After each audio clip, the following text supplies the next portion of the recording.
Okay, last lecture में हम discuss कर रहे थे कि जब भी कभी हमें कोई लॉन्ग टर्म प्रोजेक्ट में इन्वेस्टमेंट करनी होगी तो हम एवेल्युएट करेंगे कि क्या उस प्रोजेक्ट में इन्वेस्ट करना कंपनी के फायदे में है या नहीं। ठीक है, आप लोगों की तरफ से मुझे आज एक्टिव पार्टिसिपेशन चाहिए ताकि मुझे समझ में आए कि आप लोगों को चीजें समझ में आ रही हैं या कोई ट्रबल्स हैं। ओके तो हम उसके लिए किसी भी इन्वेस्टमेंट का अप्रेजल करते हैं, यानी एवेल्युएशन करते हैं। अप्रेजल में हम ये देखते हैं कि क्या उस स्पेसिफिक प्रोजेक्ट में पैसे डालने चाहिए या नहीं डालने चाहिए, क्या उससे कंपनी को बेनिफिट,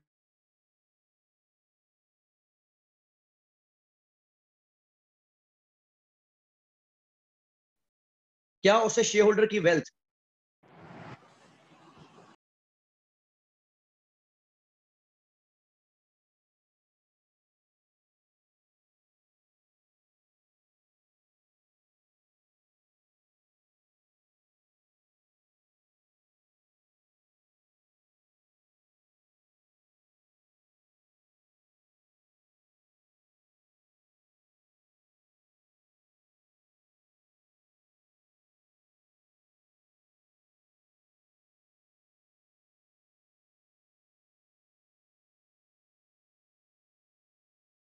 रेलेवेंट कैश फ्लो। तो पहले तो हमारी बात ये आ रही थी कि रेलेवेंट कैश फ्लोस क्या चीज होती हैं।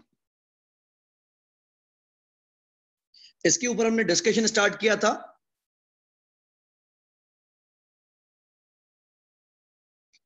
कि रेलेवेंट कैश फ्लोस का मकसद कोई भी कैश फ्लो, चाहे इनफ्लो हो या आउटफ्लो हो, that arises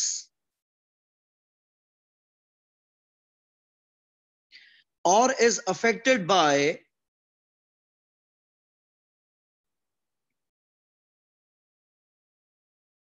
the decision। यानी कोई भी कैश फ्लो चाहे इनफ्लो हो या आउटफ्लो हो जो हमारे फैसले की वजह से अराइज होगा या अफेक्ट होगा, उसको हम रेलेवेंट कैश फ्लो कहते हैं। और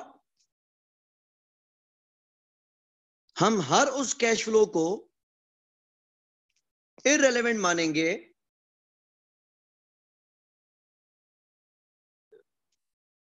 that is unaffected by decision। तो हमारा फैसला क्या भी बैठे, लेकिन अगर कोई कैश फ्लो आना ही है तो उसको हम कहते हैं इररेलेवेंट। अब प्रैक्टिस की तरफ आते हैं।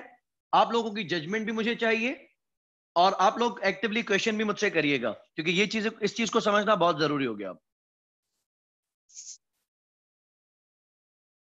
सबसे पहले आपने क्वेश्चन में देखना है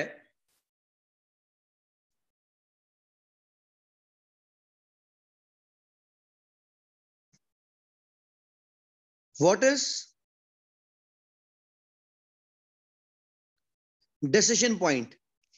फैसला क्या लेना है, करना क्या चाह रहे हैं। It says B farm is a fruit farm which has the opportunity to buy the land from the adjacent farm for $100,000। ठीक है, एक पहले से ही फार्म है जिसका नाम है बी फार्म, उसके पास एक मौका आया है, अपॉर्चुनिटी आई है कि वो बराबर की एक जमीन खरीद सकता है। तो हम यहां पे फैसला क्या लेना चाह रहे हैं कि जमीन खरीदनी चाहिए या नहीं खरीदनी चाहिए। अगर हम ये जमीन खरीदते हैं तो क्या होगा, it says so doubling the size of the form. इसका मकसद जो अभी आपके फ्रूट फॉर्म की का एरिया है, जो बराबर में प्लॉट मिल रहा है, जो बराबर में जमीन मिल रही है, वो भी उतने ही एकड़ का है जितने एकड़ का आपका खुद का फार्म है। अच्छा, अब क्या हो रहा है कि हमारे फार्म की साइज डबल हो जाएगी अगर हम बराबर वाली जमीन भी खरीद लेते हैं। उससे क्या होगा, हमारे फार्म की साइज बढ़ जाएगी और कितनी हो जाएगी, डबल हो जाएगी। Mister B wants to buy the extra land now in order to provide employment for his son who will start work immediately. The value of the land will be $160,000 in 5 years time. Okay. अब सवाल ये आया कि जो B farm company के मालिक है, उनको एक अपॉर्चुनिटी आई है कि उनके बराबर में एक दूसरा प्लॉट बिक रहा है जो उतना ही बड़ा है जितना कि बी फार्म का फ्रूट फार्म है। अगर वो बराबर वाला प्लॉट ले लेता है, बराबर वाली जमीन ले लेता है, तो उसके जो फ्रूट फार्म की साइज है वो डबल हो जाएगी। तो मिस्टर बी सोच रहा है कि मैं ये जमीन खरीद के अपने बेटे को काम पे लगा दूं और 5 साल के बाद इस जमीन की वैल्यू 1,60,000 भी हो जाएगी और इन 5 सालों में हम जमीन पे कुछ काश्त कर लेंगे या कुछ फसल उगा लेंगे। The following information has been provided.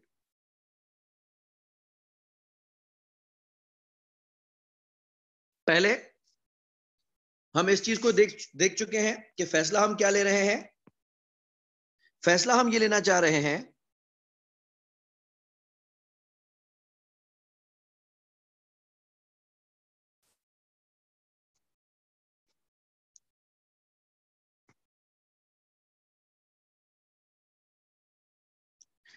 कि हमें बराबर वाली जमीन खरीदनी चाहिए या नहीं खरीदनी चाहिए। प्रोजेक्ट को हम इवेल्युएट कर रहे हैं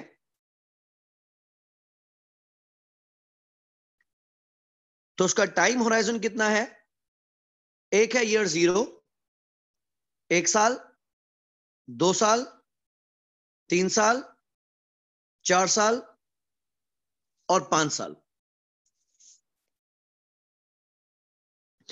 ईयर 0 का मतलब क्या होता है, स्टार्ट ऑफ ईयर 1, पहले साल की शुरुआत ईयर 0 है, पहले साल का आखिर T1 है, दूसरे साल का आखिर T2 है, तीसरे साल का आखिर T3, चौथे साल का आखिर T4 और पांचवें साल का आखिर T5।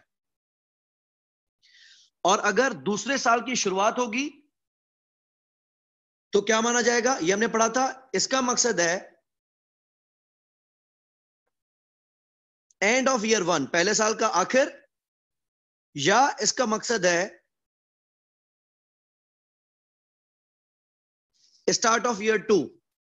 ठीक है, T1 का मकसद पहले साल का आखिर या दूसरे साल की शुरुआत। T2 का मकसद क्या है, दूसरे साल का आखिर या तीसरे साल की शुरुआत। ठीक, अब फैसला क्या लेने जा रहे हैं, पहले ऊपर देखते हैं। अगर हम तो पैसे कितने होगी। क्वेश्चन का पहला पॉइंट है फॉर $100,000, यानी अगर वो जमीन आप खरीदेंगे तो कितने की मिलेगी, $1,00,000 की। इसकी पेमेंट कब करनी पड़ेगी, वर्ड हमने यूज किया है इमीडिएटली, यानी मैंने जो $1,00,000 देने हैं वो कब देने हैं, अभी के अभी। मैंने ब्रैकेट में लिख दिया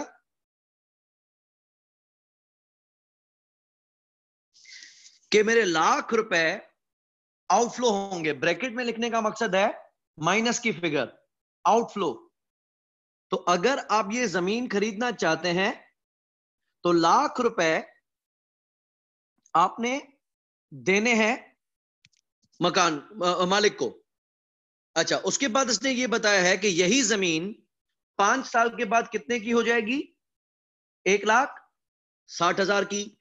यानी इसी जमीन को अगर हम 5 साल के बाद बेचें तो मुझे लाख रुपए के 1,60,000 रुपए हो। तो दो कैश फ्लोज आ गए। जमीन की मद में $1,00,000 आज आपने देने हैं और $1,60,000 आपको 5वें साल में मिलने हैं। अब जमीन का करेंगे क्या? The following information has been provided.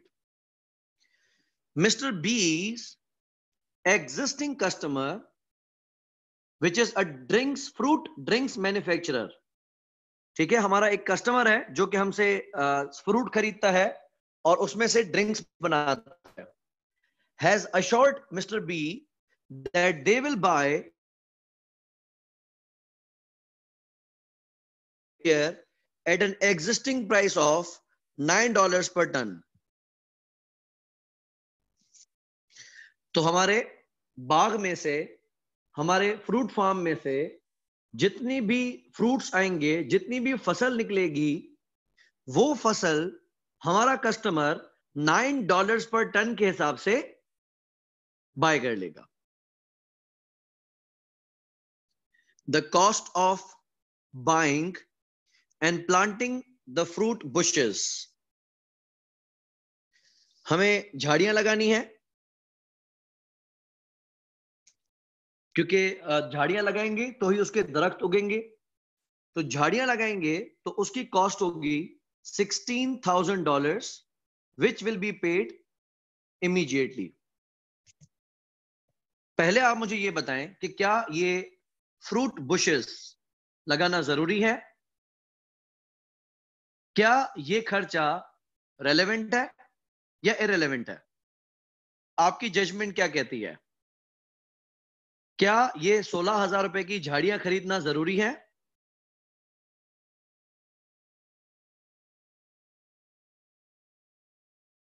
बेहतरीन। अगर ऐसा होता कि झाड़ियां तो आपको हर सूरत लगानी है,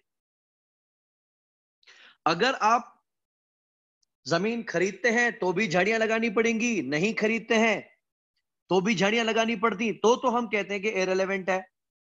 लेकिन ये झाड़ियां हमें तभी लगानी पड़ेंगी अगर आप जमीन खरीदते हैं तो हम कहेंगे कि ये खर्चा क्या है?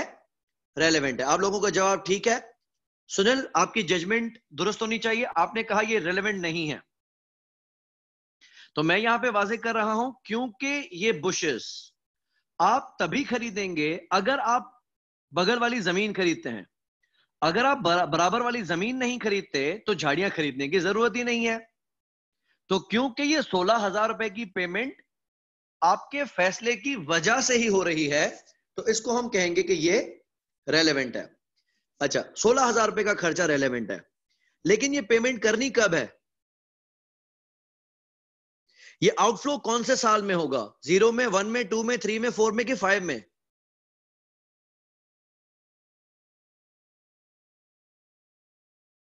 Mateen says immediately. Yes, Bari says year 0। Khadija correct, Rabab correct. क्योंकि इसने कहा कि आपको झाड़ियां अभी के अभी प्लांट करनी पड़ेंगी। तो हमने रख दिया कॉस्ट ऑफ बुशेस और इसका खर्चा हमने लगा दिया ईयर 0 में।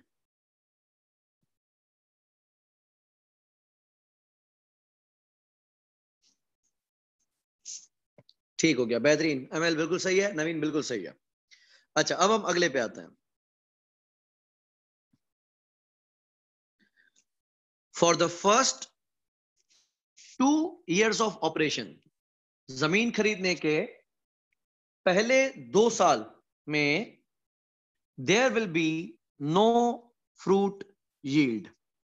याद रहे हमारी जो झाड़ियां हम लगाएंगे वो अभी इमेच्योर होंगी, कच्ची होंगी। पहले 2 साल में आपको कोई भी फ्रूट नहीं मिलेगा, as the bushes need to mature before they can be harvested, क्योंकि जरूरी होगा कि वो मैच्योर हो, दरख्त बने, और जब भी उसमें से कोई फ्रूट आ सकता है।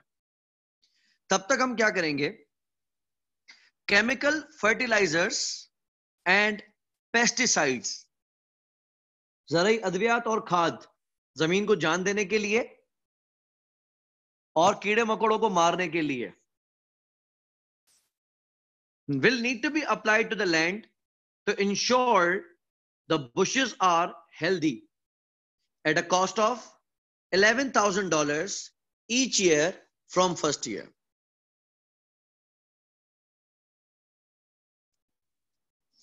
पहला सवाल, क्या ये फर्टिलाइजर और पेस्टिसाइड का खर्चा रेलेवेंट है?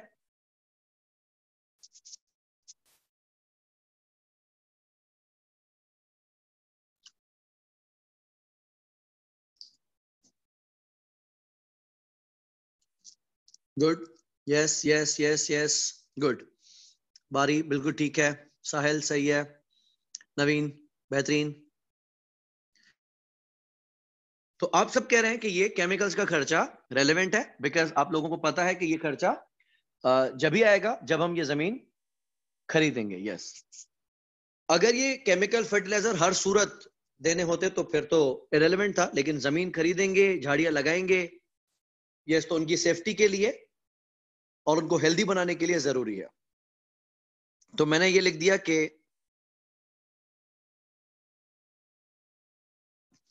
जो कॉस्ट ऑफ केमिकल्स है वो जरूरी है, रेलेवेंट है। अच्छा, अब बात आती है कब आएंगी, कौन से साल में आएंगी।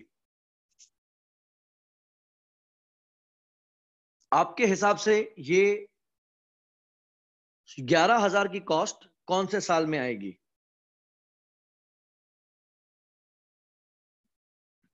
यस, बेहतरीन Umar, every year from first year, ठीक है मतीन, बिल्कुल दुरुस्त। फर्स्ट ईयर के बाद, फर्स्ट ईयर से बेसिकली एमएल, फर्स्ट ईयर के बाद नहीं बोलेंगे, इसको बोलेंगे फर्स्ट ईयर से। बारी बिल्कुल ठीक, और शायन बिल्कुल ठीक, लेकिन शायन सिर्फ पहले साल में नहीं आएगी, इसमें लिखा हुआ है एवरी ईयर ना, तो इमीडिएटली हमें नहीं देनी। पहले साल में 11,000 जाएंगे, दूसरे साल में 11,000 जाएंगे, तीसरा साल आ गया, चौथा साल, और पांचवा साल। अच्छा, अब एक अजम्पशन मैंने आपको लास्ट क्लास में बताई थी कि all cash flows will take place at the end of the year. जितने भी कैश फ्लोस होंगे वो साल के आखिर में आएंगे। तो ये सारे कैश फ्लोस हम ईयर एंड पे अज्यूम कर रहे हैं। आगे की बात पढ़ते हैं। Mister B's son will take a salary of $15,000 per annum. बेटे को 15,000 रुपए की तनख्वाह मिलेगी सालाना। रेलेवेंट है या इरेलेवेंट है?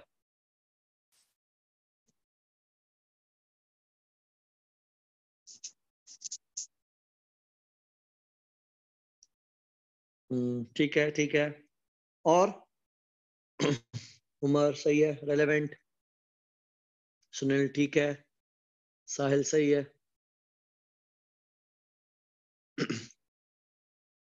सही है, बेहतरीन।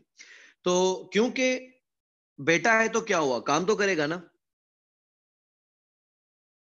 तो हम लगाएंगे सैलरी। और आप लोगों का पॉइंट बिल्कुल दुरुस्त है कि ये रेलेवेंट है। बेटा हुआ तो क्या हुआ, काम तो करेगा। अगर बेटा ना होता तो कोई और काम करता, तो पैसे जो हम इन्वेस्ट करेंगे उसका रिटर्न हम अलग लेंगे, और काम जो हम करेंगे उसका रिटर्न हम अलग लेंगे। काम का रिटर्न हम सैलरी की मद में ले रहे हैं, पैसों का रिटर्न हम कॉस्ट ऑफ कैपिटल की मद में ले लेंगे। कितनी सैलरी उठाएगा? 15,000। कब उठाएगा? हर साल।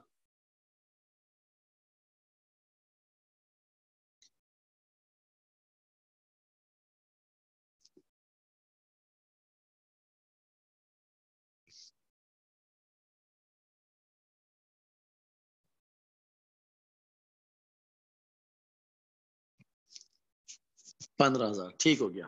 From 1 year to 5 year. Subhash ठीक है। 0 ईयर से नहीं, एमएल ईयर 0 का मकसद के एडवांस में उठाएगा। एडवांस में हम वो सैलरी नहीं उठा रहा, और जब तक क्वेश्चन एडवांस बोलेगा नहीं, हम अपनी तरफ से कभी भी अज्यूम नहीं करेंगे। मैं आपको इसके लिए एक आखिरी सेंटेंस पहले पढ़ा देता हूं। ये पढ़े क्या लिखा हुआ? अज्यूम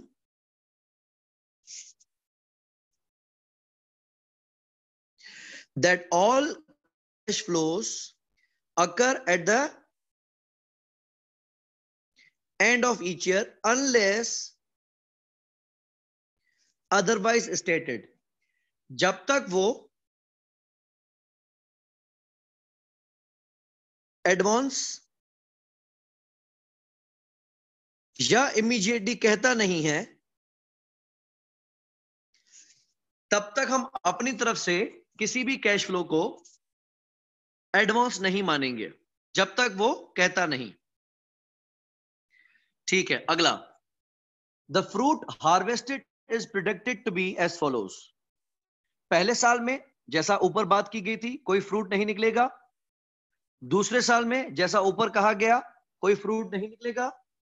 तीसरे साल में 14 देंगे, और हमारे कस्टमर ने 1 टन कितने में खरीदने की जिम्मेदारी ली हुई है? $9 में। तो पहले साल में हमें कुछ भी कमाने को नहीं मिलेगा, हमारा रेवेन्यू नहीं होगा। दूसरे साल में भी हम कुछ नहीं कमा सकते, हमारा रेवेन्यू नहीं होगा। तीसरे साल में आप जो 14,000 टन हार्वेस्ट करेंगे वो $9 के हिसाब से बेच देंगे। तो तीसरे साल में हमें रेवेन्यू कितना होगा, इनकम कितनी होगी?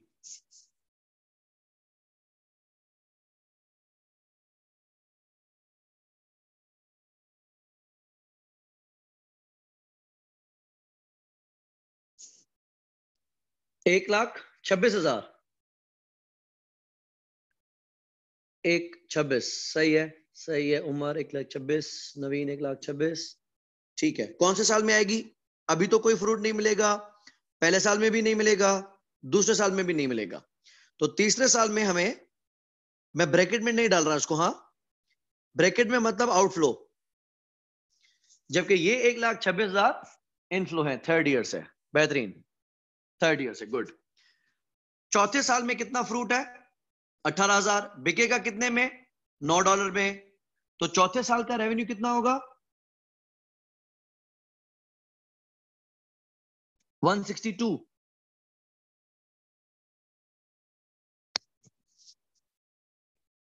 ठीक, बेहतरीन।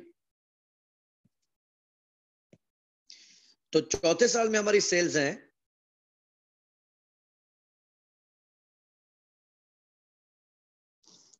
1,62,000। किसी को भी कंफ्यूजन हो तो फौरन पूछ लें। आई अप्रिशिएट के पार्टिसिपेशन अच्छी है, लेकिन अगर कोई ऐसा ना हो कि पार्टिसिपेशन के डर से क्वेश्चन ना पूछे। अगर किसी को किसी भी चीज में प्रॉब्लम हो, ना समझ में आ रही हो, तो पूछ लीजिएगा। गुड। सुनील देखें, इसमें ऊपर इसने वाजे किया था कि मिस्टर बी का, क्योंकि देखो बिजनेस तो हमारा पहले ही है ना, नया बिजनेस तो नहीं खोल रहे। फ्रूट का बिजनेस तो हमारा पहले से ही है। तो हम क्या कर रहे हैं, एक हमारा फ्रूट ड्रिंक्स मैन्युफैक्चरर है, यानी हम जितना भी फ्रूट हमारे फार्म से निकलता है वो उसको बेचते हैं, वो उसके जूस बना के बेचता है, ड्रिंक्स बना के बेचता है। हमसे वो फ्रूट वैसे भी खरीदता है।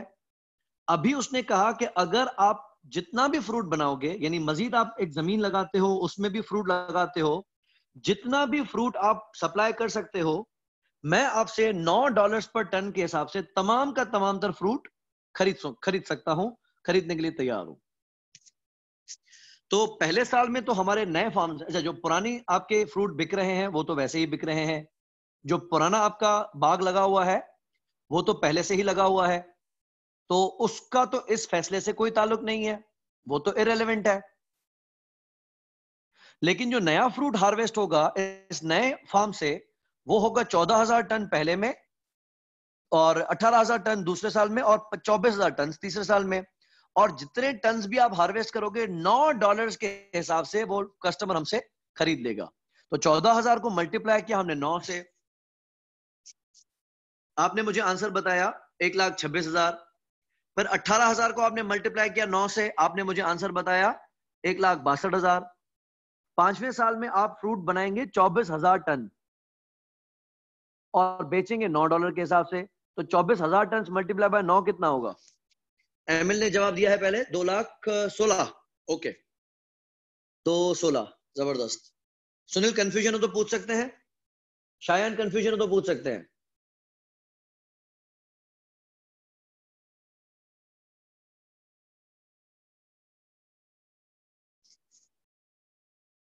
क्या 2,16,000। हम सिर्फ वो कैश फ्लोज ले रहे हैं जो रेलेवेंट है, जो इस नए फार्म की वजह से आएंगे। कोई भी ऐसा कैश फ्लो जो कि आपका वैसे ही आ रहा है, चाहे आप नया फार्म लगाते हैं या नहीं लगाते, हम उसको कभी भी कंसिडर नहीं करेंगे। थोड़ा इंपॉर्टेंट एरिया है। शायद सेल्स रेवेन्यू देखें, हम जो नया फार्म लगाएंगे उसमें से फ्रूट निकलेगा ना। क्वेश्चन में बताया हुआ है कि फ्रूट निकलेगा तीसरे साल में 14,000 टन, चौथे साल में 18,000 टन, और पांचवें साल में 24,000 टन। और जितने भी टन आप हार्वेस्ट करेंगे उसके हिसाब से बिक जाएंगे।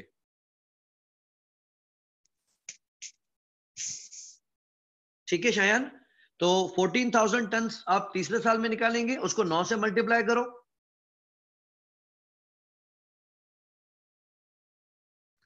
18,000 को 9 से मल्टीप्लाई करें और 24,000 को 9 से मल्टीप्लाई करें। वॉइस का इश्यू अगर किसी और को भी हो तो काइंडली मुझे एक्नॉलेज करिएगा। अगर किसी के स्पेसिफिक इंटरनेट में इश्यू है तो वो हम हेल्प नहीं कर सकेंगे। सही है, ओके। शायन, आपको बात समझ में आ गई सेल्स रेवेन्यू की?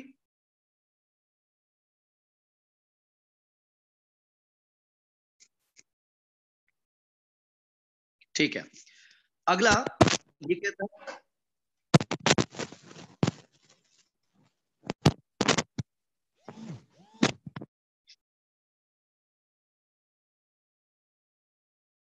ओके नेक्स्ट ये है, ये इंपॉर्टेंट एरिया है। हाँ, आपको समझने में थोड़ा मुश्किल हो सकता है, प्लीज थोड़ा एक्टिव रहिएगा। नहीं समझ में आए तो फौरन पूछ लीजिएगा। Harvesting is labour intensive process. Fruit निकालेगी मशीन, नहीं निकालेगी दरख्तों से।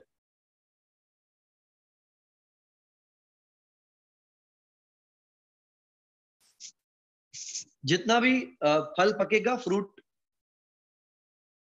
रेडी होगा, उसको हार्वेस्ट कौन करेगा? Labour. And this process is performed by temporary labourers. ये हमारे पास कोई तनख्वाह पे नहीं होंगे, ये टेम्पररी होंगे। जब भी सीजन आएगा, जब भी फसलें फसलें या फ्रूट तैयार होगा, तो टेम्पररी लेबर को हम बुलाएंगे और उनसे वो पिकिंग करवाएंगे। फ्रूट पिकिंग करेगा लेबर। टेम्पररी लेबर का मकसद है कि हमको इसको सालाना तनख्वाह पे नहीं रखेंगे, ये सिर्फ जितना काम करेंगे उतने पैसे लेंगे। Important area, the cost of the temporary labor is directly related to amount of fruit harvested। Correct शायद वेज बेस्ड है, लेकिन इनको पेमेंट हम घंटों के हिसाब से नहीं करेंगे,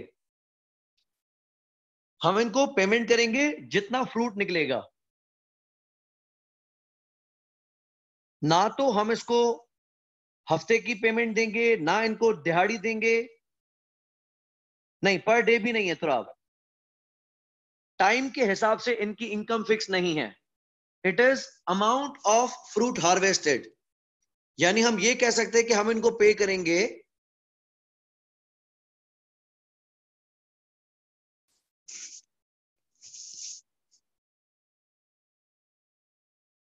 करेक्ट, हाँ क्वांटिटी बेस्ड। और एमएल जब फ्रूट हार्वेस्ट होगा और जितना फ्रूट हार्वेस्ट होगा, मिसाल तीसरे साल में वो कितना फ्रूट हार्वेस्ट कर रहे हैं, 14,000 टन, तो हम उनको पेमेंट भी 14,000 टन की करेंगे। 14,000 रुपए नहीं, 14,000 टन की पेमेंट है। एक टन का $1 अभी कहीं नहीं लिखा हुआ। इन ईयर 3, अभी अभी तो आप अगले अगले सेंटेंस में आ रहा है। इन ईयर 3, नहीं एमिल, वो तो सैलरी, वो तो सेल है। एक टन के $9 में तो हमें मिलेंगे, एक टन के $9 इसको हम दे दे तो हम क्या कमाएंगे? ये लेबर है, ये फ्रूट पिक करके देगा। $9 में हम फ्रूट बेचेंगे, लेबर को $9 नहीं देना, घर से देना पड़ जाएगा। इन year 3, the wage cost for temporary labor is expected to be $12,000। तीसरे साल में कितने टन हैं? 14,000 टन हैं। और तीसरे साल की वेज पेमेंट कितनी है? 12,000। तो एक टन कितने का हुआ? 12,000 में अगर आप 14,000 टन हार्वेस्ट करवाते हो तो हर टन की पेमेंट कितनी होगी?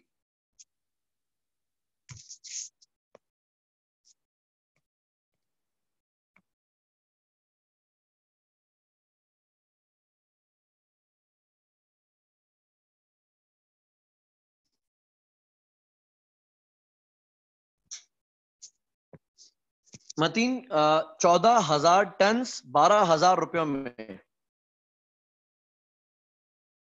14,000 रुपयों में 12,000 टन नहीं है।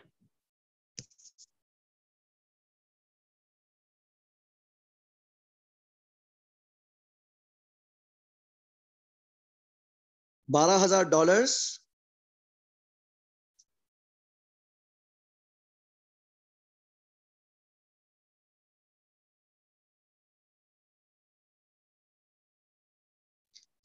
के 14,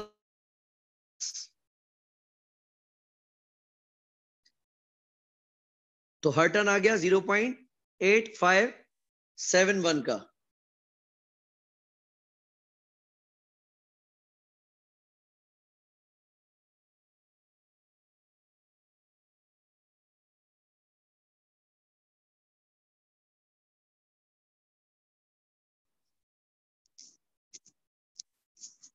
एमएल, 12,000 डिवाइडेड बाय 14,000,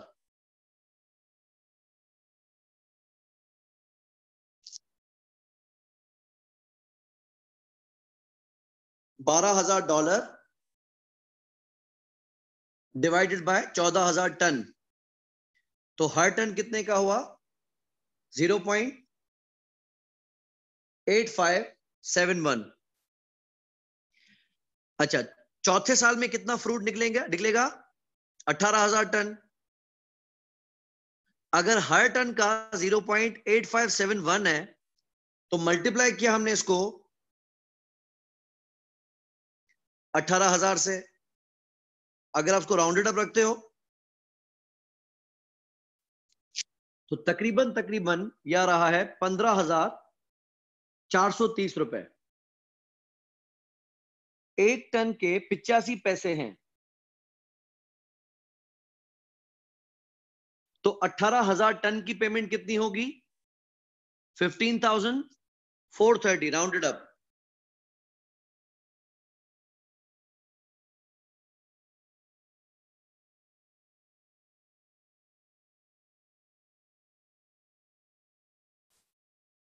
पांचवें साल में फ्रूट कितना निकलेगा?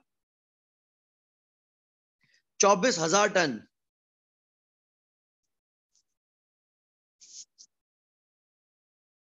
जी एमएल कर लें, इशू नहीं है, वेटिंग। 18,000 तीसरे साल का, चौथे साल का फ्रूट है।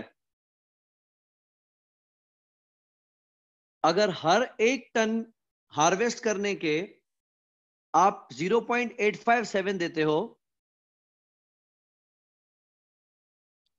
तो 18,000 टन की पेमेंट कितनी करेंगे आप? अच्छा, इसी तरीके से 5वें साल में 24,000 टन हार्वेस्ट होंगे। हर टन की पेमेंट 0.8571 है। तो आप लोग मुझे आंसर बता रहे हैं 20,570 का।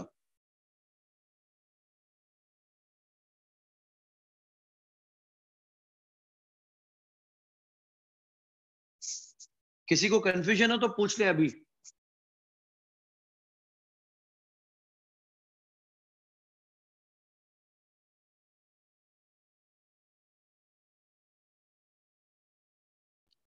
सही है, 20,568। ओके उमर, कोई इशू नहीं। साहिल एक बार वापस देख लो। इसने हमें क्या किया है, तीसरे साल का बता दिया। थोड़ा कैलकुलेटर हाथ में रखना। तीसरे साल का बताया कि हम लेबर को पे करेंगे 12,000 टन डॉलर, सॉरी।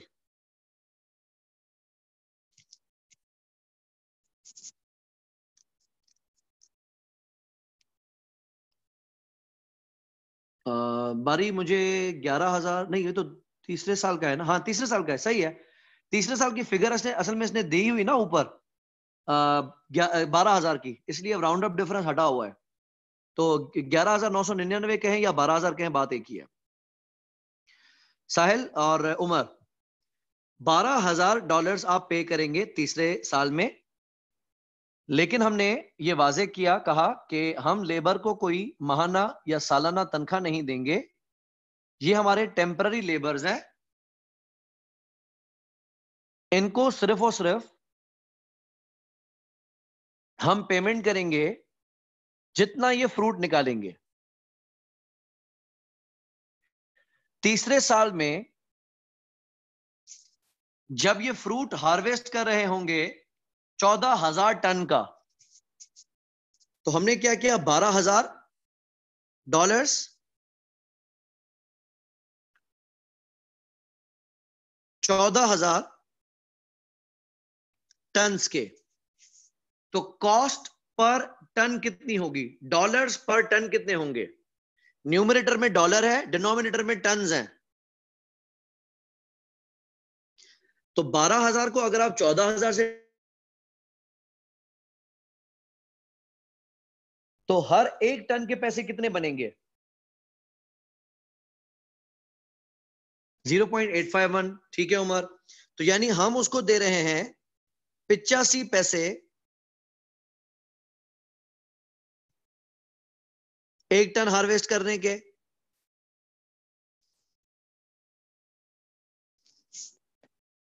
चौथे साल में आपके बाग में, आपके फार्म में 18,000 टन लगने वाले हैं। कौन निकालेगा ये 18,000 टन? लेबर। आप हर 1 टन की पेमेंट कितनी कर रहे हैं? 0.851। तो 18,000 टन की पेमेंट कितनी होगी?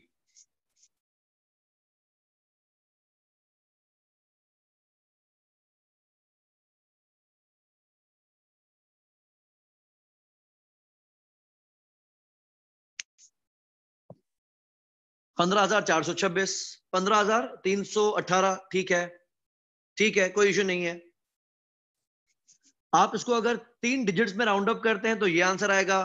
4 डिजिट्स में रखेंगे आंसर और बड़ा आएगा। तो ये राउंड अप डिफरेंस है।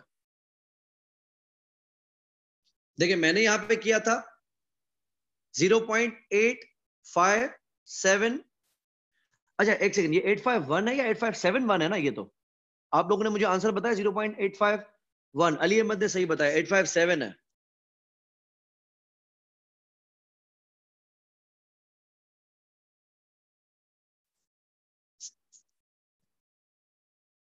तो 0.857 को आप 18,000 टन से मल्टीप्लाई कर लें।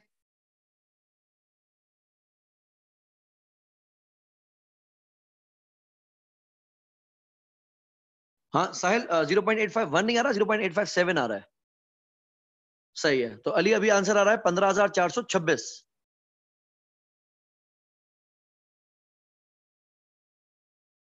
या 15,428। तो हमने इसको राउंड अप कर लिया 430 पे। इसी तरीके से हर 1 टन की आप पेमेंट करेंगे 0.857 और 5वें साल में आपका फ्रूट हार्वेस्ट हो रहा है 24,000 टन।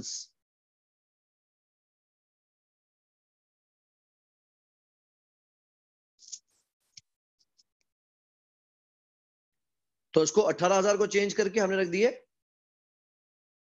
24,000। तो इसका आंसर आ गया 20,570.5। राउंड अप डिफरेंस हम हटा रहे हैं, तो ये हो गया हमारी लेबर पेमेंट।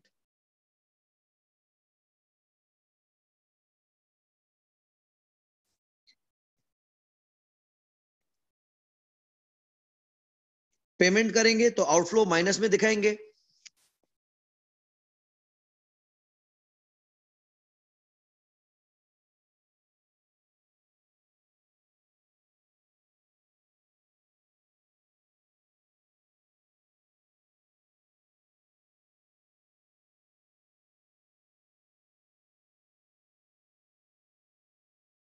हमें लिख दे सर, देख लें।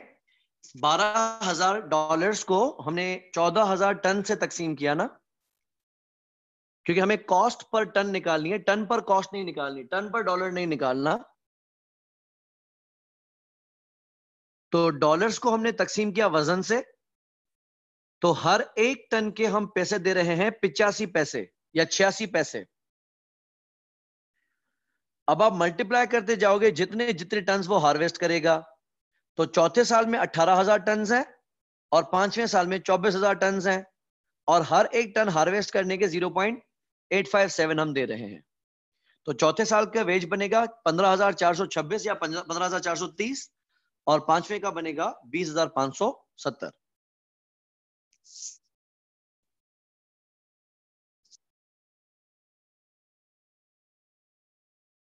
अच्छा, और क्या पेमेंट्स हैं?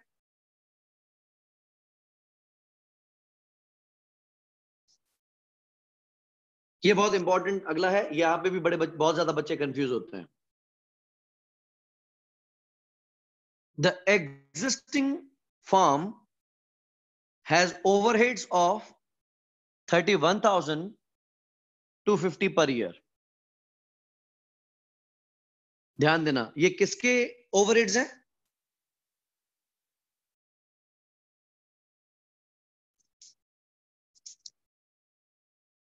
जो मौजूदा बी फार्म है मिस्टर बी का, उसका खर्चा है।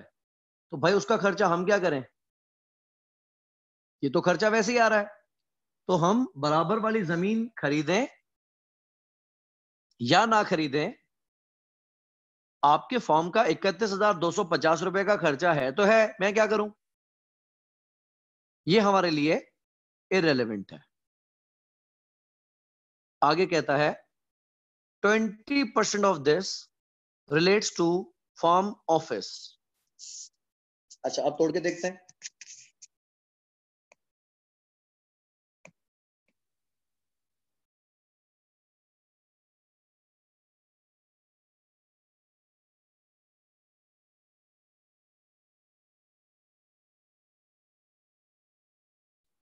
इसने में बताया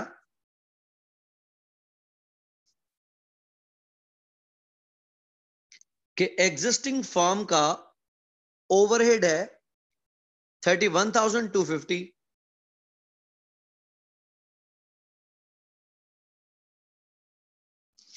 इसमें से 20% किसका खर्चा है? बेसिकली हमारी ऑफिस का खर्चा है। तो 31,250 का 20% कितना बनेगा? 6,250।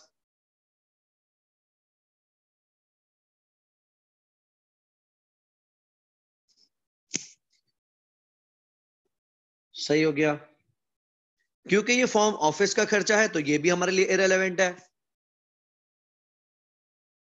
अच्छा, आगे क्या कह रहा है? $10,000 is depreciation.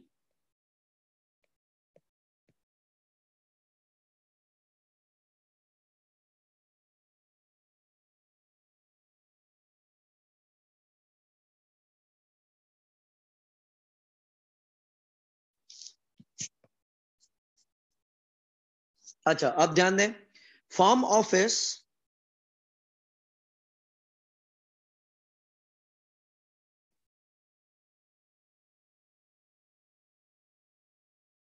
तो हम वैसे ही चला रहे हैं, तो ऑफिस का खर्चा तो वैसे ही आ रहा है। नया फॉर्म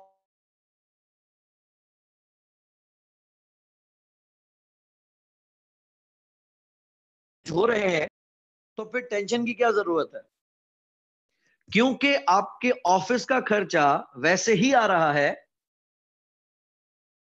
वो बापू की ऑफिस का वैसे ही खर्चा आ रहा है, तो बेटे की जमींदारी के लिए नया ऑफिस बनाने की जरूरत ही नहीं।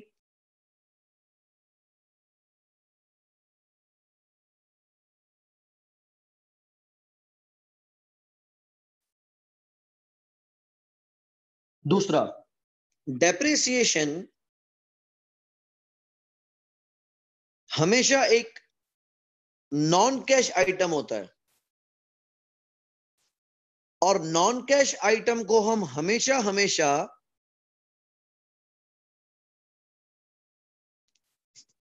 इररेलेवेंट ही मानते हैं, क्योंकि डेप्रिसिएशन के कभी भी पैसे नहीं देने होते, ये एक नॉन कैश एक्सपेंस होता है। जबकि रेलेवेंट कैश फ्लो में हम वर्ड पढ़ रहे हैं रेलेवेंट कैश फ्लो का, यानी अगर कोई कैश फ्लो होगा तो उसको रेलेवेंट बोल सकते हैं, अगर कोई नॉन कैश आइटम होगा, पैसों की लेन देन नहीं होगी, तो उसको हम हमेशा इररेलेवेंट मानेंगे। आगे क्या कहता है, the balance is variable cost. मुझे बताओ बैलेंस कितना है बाकी।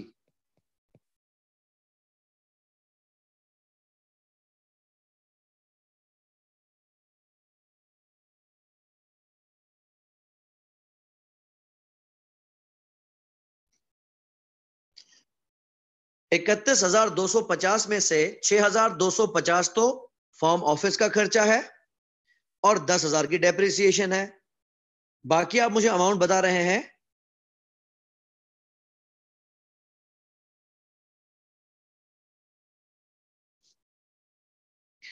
15,000 का। यह भी किसका खर्चा है?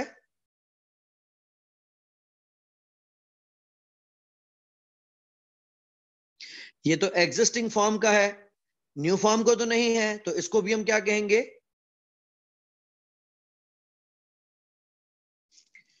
ये भी हमारे लिए इररिलेवेंट है।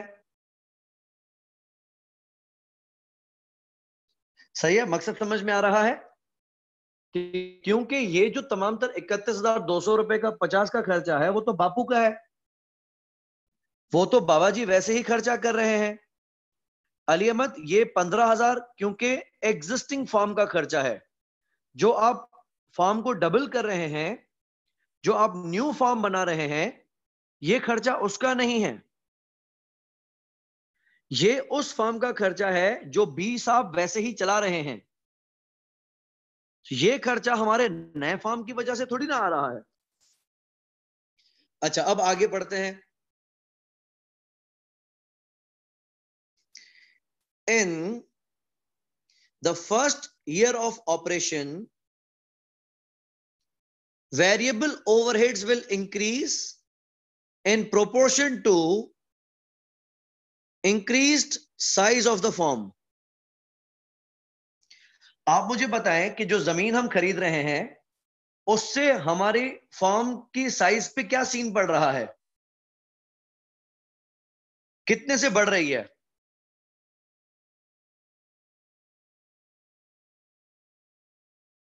जो बराबर वाली जमीन है वो कितनी बड़ी है?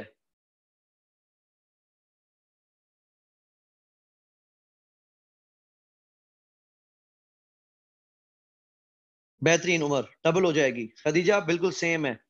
यासीन बिल्कुल दुरुस्त, डबल हो रही है। यस, किसी और को कंफ्यूजन है? हमने ऊपर पढ़ा था कि जो बराबर वाली जमीन है वो उतनी ही बड़ी है जितना कि आपका एग्जिस्टिंग फॉर्म है। करेक्ट सुनील? तो क्या कह रहा है कि वेरिएबल ओवरहेड विल इंक्रीज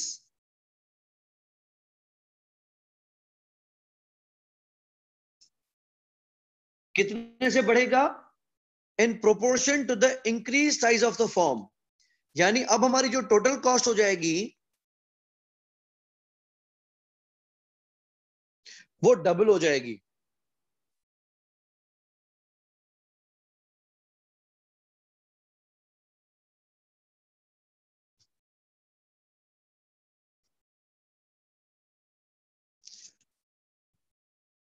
पहले हमारी एग्जिस्टिंग फॉर्म की वेरिएबल कॉस्ट है 15,000।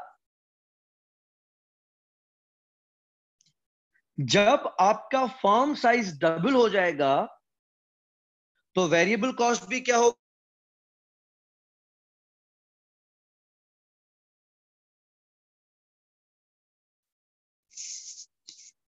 डबल हो जाएगी। जबरदस्त। लेकिन इसमें से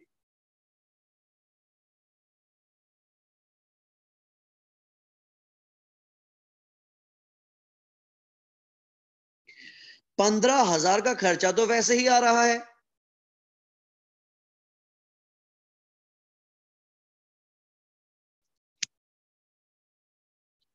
वैसे ही मतलब एग्जिस्टिंग फॉर्म का है। तो टोटल जो आपका खर्चा 30,000 होगा उसमें से 15,000 तो आप वैसे ही भर रहे हैं, चाहे आप फॉर्म को डबल करें या ना करें। तो पहले साल में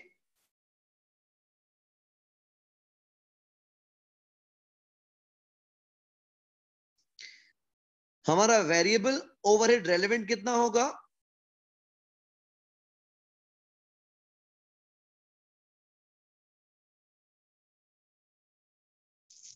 $15,000। बेहतरीन। किसी को ये चीज समझ में ना आई हो तो बराए करम अभी पूछ ले, कंफ्यूजन को कैरी फॉरवर्ड नहीं करो। किसी को भी अगर ये टेक्निक समझ में नहीं आई तो पूछ ले।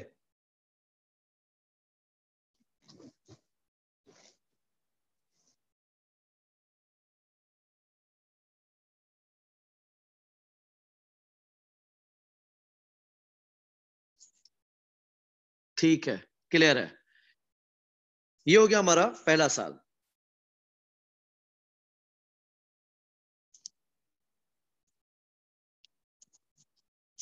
आगे चलता हूं। हाँ, आई एम रिपीटिंग। किसी को अभी भी समझ में नहीं आया तो पूछ लेना। मैं आगे बढ़ जाऊंगा फिर वापस आना मुश्किल हो जाएगा।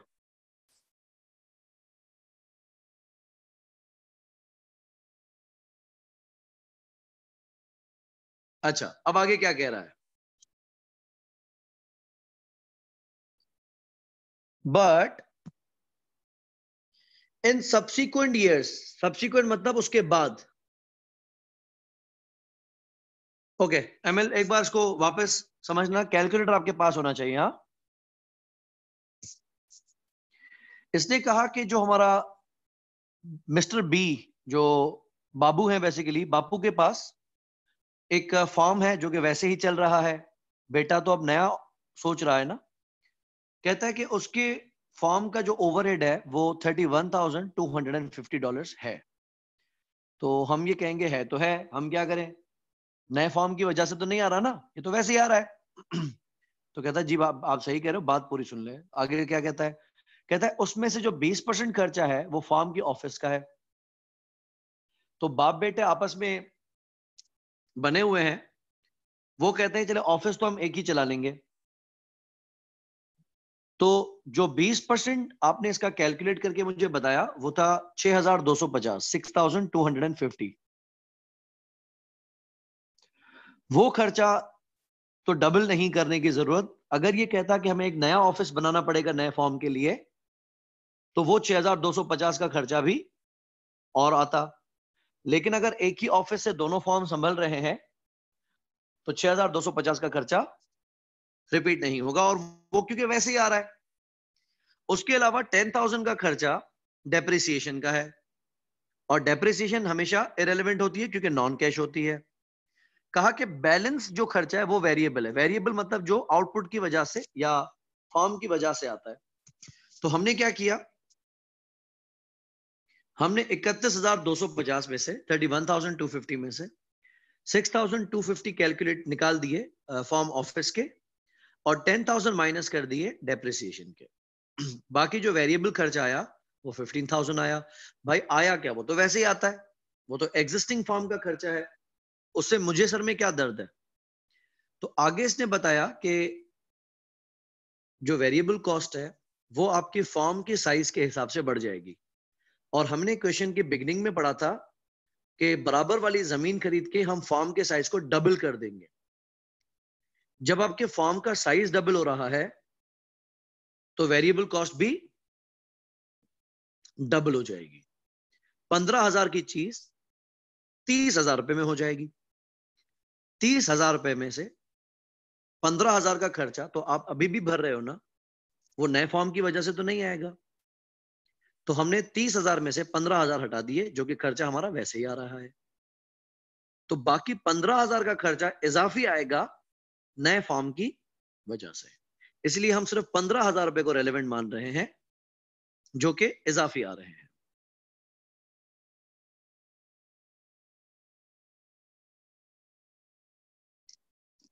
अच्छा, अब आगे क्या कह रहा है, but in subsequent year. Subsequent मतलब उसके बाद, ठीक है। एक होता है इनिशियल, एक होता है सब्सिक्वेंट। सब्सिक्वेंट मतलब उसके बाद। But in subsequent years efficiencies are expected to arise, causing the variable overheads to reduce at the rate of 5% each year. Economics of scale आपने पढ़ा हुआ है ना इकोनॉमिक्स में, इकोनॉमिक्स ऑफ स्केल या सिनर्जी। सिनर्जी को हम क्या कहते हैं, 2+2=5। तो ये कह रहा है कि एफिशिएंसी आएगी क्योंकि दोनों फॉर्म्स मिलके चलेंगे। तो दूसरे साल में हमारी वेरिएबल कॉस्ट 5% कम हो जाएगी। पहले साल में आपकी वेरिएबल कॉस्ट टोटल कितनी हो,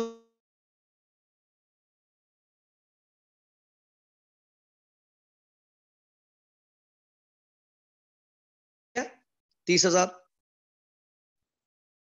एक सेकंड ना, मैं स्क्रीन की तरफ वापस आ रहा हूं थोड़ी देर में। ठीक हो गया। तो आप लोगों ने मुझे इनिशियल आंसर दिया है कि हमारी सेकंड ईयर में जो कॉस्ट होगी वो होगी 28,500।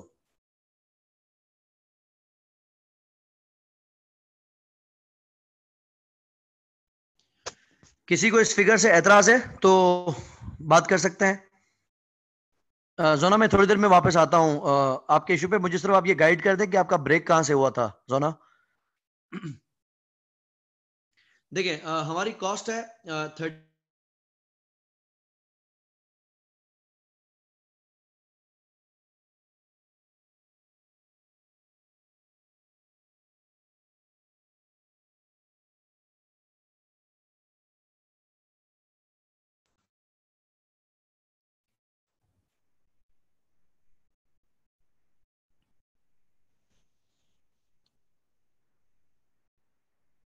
ठीक है जोना, ओके।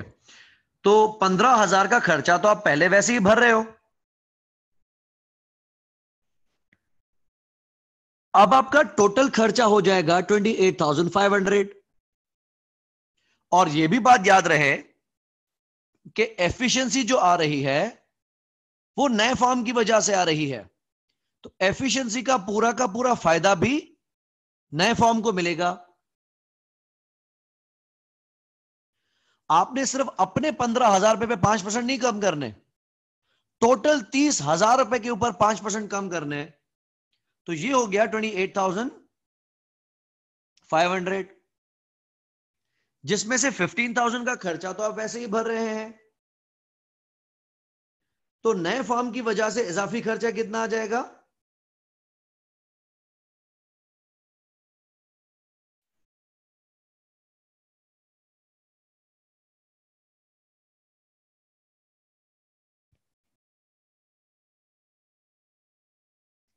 ये नया मसला आ गया वन नोट में, फिगर्स ही गायब कर दी इसने। So it was 15,000 and it was 30,000.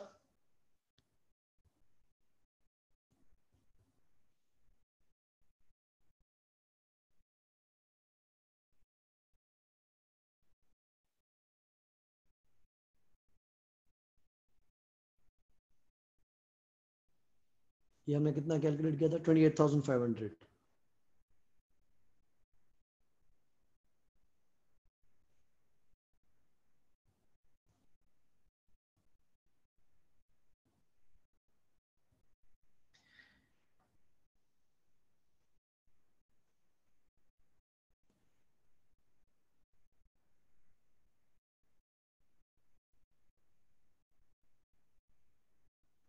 Okay, so existing form का खर्चा था 15,000 और रेलेवेंट अब कितना आ गया? 13,250 था.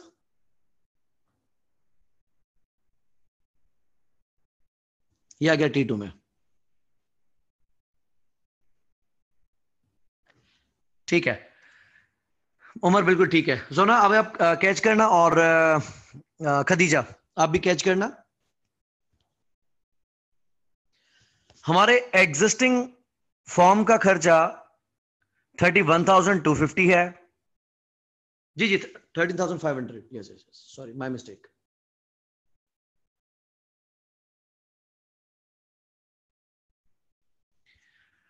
एग्जिस्टिंग फॉर्म का खर्चा 31,250 था. उसमें से 20%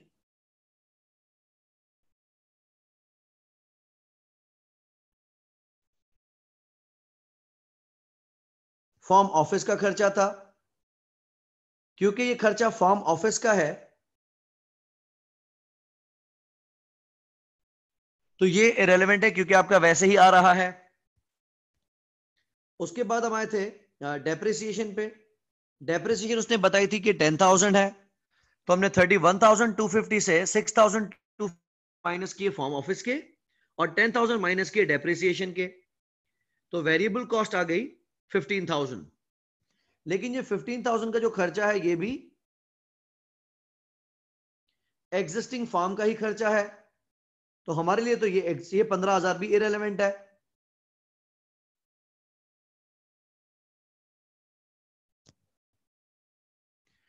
लेकिन इसने ये कहा था कि आपकी जो वेरिएबल ओवरहेड्स की कॉस्ट है वो फॉर्म के साइज के हिसाब से बढ़ जाएगी. तो जब हमारा फॉर्म डबल हो रहा था तो हमारी वेरिएबल कॉस्ट भी डबल हो जाएगी और वो हो गई 30,000. 30,000 में से 15,000 का खर्चा तो आप वैसे ही इंकर कर रहे थे. तो इजाफी खर्चा कितना आएगा? 15,000. ये आगे हमारी रेलेवेंट वेरिएबल ओवरहेड कॉस्ट. फिर इसने कहा कि सब्सिक्वेंट ईयर्स में एफिशिएंसी अराइज होगी.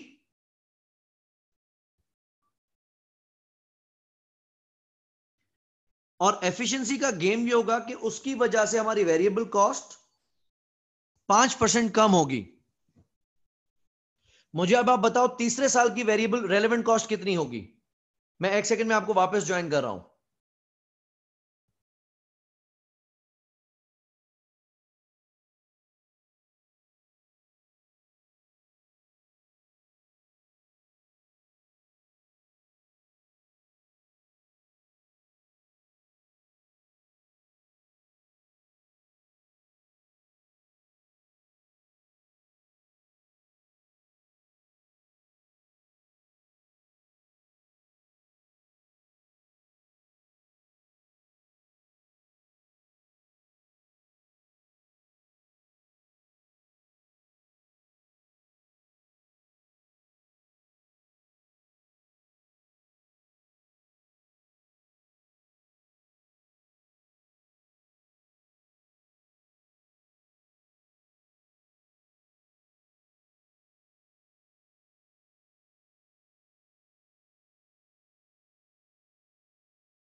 सो थर्ड ईयर की आप मुझे बता रहे हैं, सॉरी 27,075.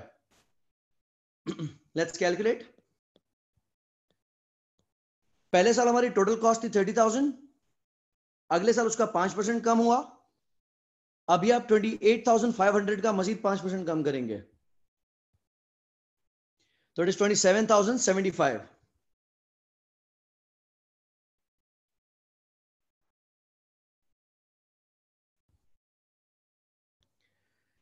ओके, इसमें से एग्जिस्टिंग फॉर्म का खर्चा कितना है? वो तो है ही 15,000.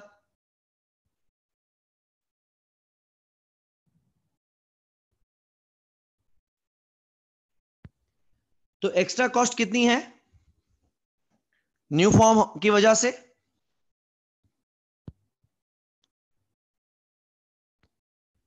$12,075. अच्छा, अब ये क्या कह रहा है कि जो कॉस्ट आपकी 5% रिड्यूस होगी वो कब तक होगी? Until year 3, after which there will be no further action. तो यानी आपका जो तीसरे साल का खर्चा है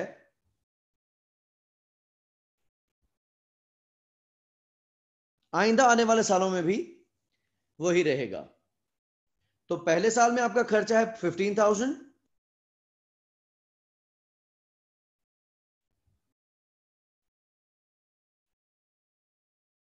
दिया वेरिएबल ओवरहेड. पहले साल में आपने खर्चा कैलकुलेट किया रेलेवेंट 15,000, दूसरे साल में कैलकुलेट किया 13,500, तीसरे में कैलकुलेट किया 12,075, चौथे में भी 12,075 और पांचवें में भी 12,075.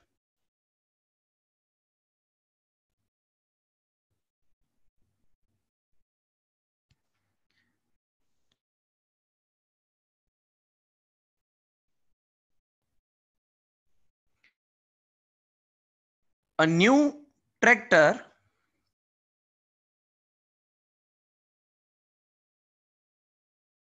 and more spraying equipment will be needed for the expanded farm. ठीक है, हमें क्या चाहिए? ट्रैक्टर चाहिए और स्प्रेइंग इक्विपमेंट चाहिए. The old tractor and equipment will be sold immediately for $46,000. पुराना ट्रैक्टर और क्या करेंगे? बेच देंगे $46,000 में.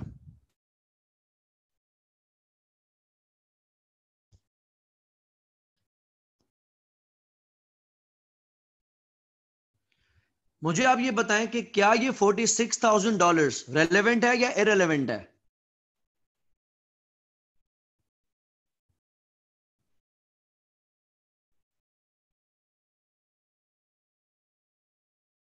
Okay, irrelevant. Yes, come on. बाकी स्टूडेंट्स की क्या जजमेंट है? $46,000 रेलेवेंट है या इरेलेवेंट है?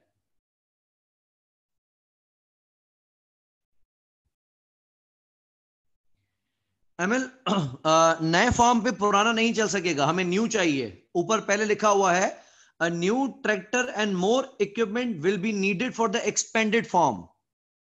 उसके लिए हमें नया चाहिए, पुराना नहीं चल सकता.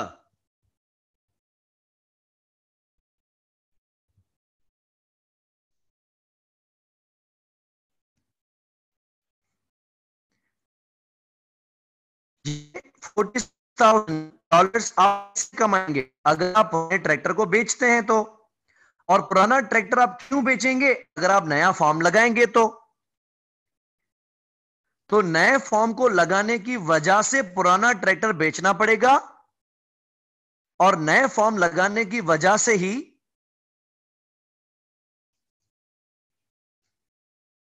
हमें ये 46,000 की इनकम होगी.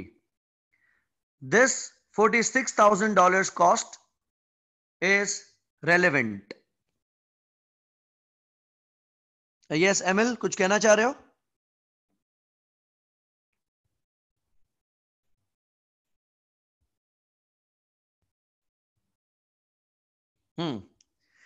मेरी बात को ध्यान से समझें. अगर आपको अभी भी इरेलेवेंट लग रही है तो $46,000 आपको मिलेंगे अगर आप अपना पुराना ट्रैक्टर बेचते हैं तो. और पुराना ट्रैक्टर बेचने की नौबत ही कब आएगी? जब हम नया फार्म लगाएंगे.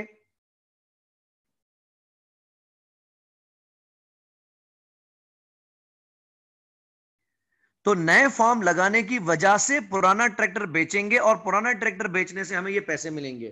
तो ये रेलेवेंट है. और ये कब बेचा जाएगा?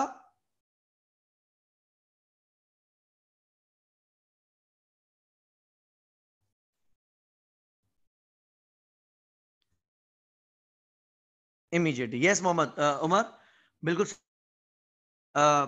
नए फॉर्म के हिसाब से रेलेवेंट है क्योंकि 40,000 रुपए हमें मिलेंगे नए फॉर्म लगाने की वजह से.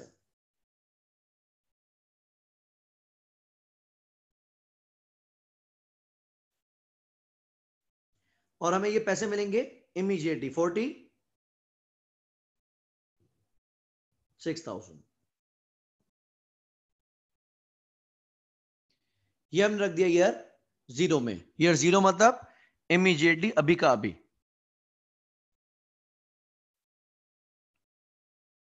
ठीक है, किसी को कोई कंफ्यूजन हो तो पूछ सकते हैं.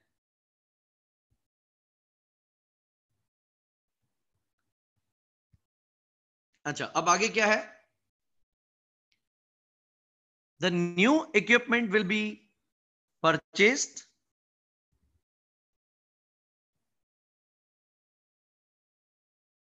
for $150,000 which will be payable in 2 equal installments. जो नया इक्विपमेंट हम खरीदेंगे वो कितने का मिलेगा? 1.5 लाख का. पेमेंट कैसे करनी है? 2 बराबर किस्तों में. 1.5 लाख रुपए की 2 किस्तें कितनी बनेंगी?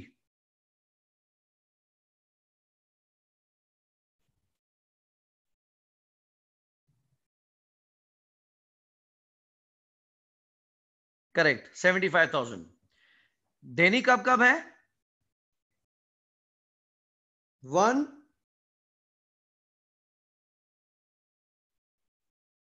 immediately, correct, and 1 in a year's time. एक अभी के अभी देनी है और एक साल के बाद देनी है.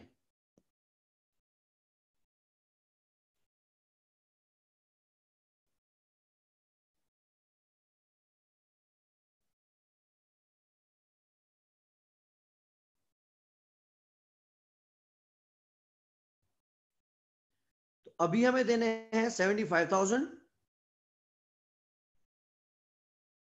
और 75,000 देने हैं एक साल के बाद.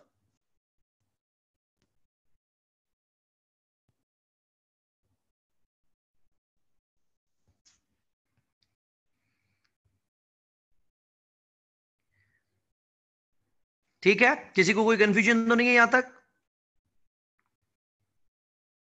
ये दोनों आउटफ्लोज हो गए. 75 अभी, 75 एक साल के बाद.